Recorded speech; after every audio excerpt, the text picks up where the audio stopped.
Βάζουμε τα χέρια κάτω και θα κάνω μία ερώτηση. Σίγουρα ζούσαν εδώ χρόνια. Ναι.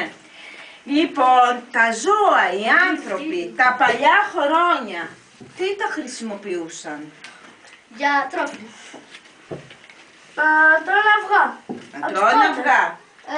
Για να γίνει γάλα, για Να γελάδια. παίρνουν γάλα, πολύ ωραία. Τι άλλο? Να κάνουν να φτιάχνουν γιαούρτι. Να φτιάχνουν γιαούρτι. Να παίρνουν ψωμί.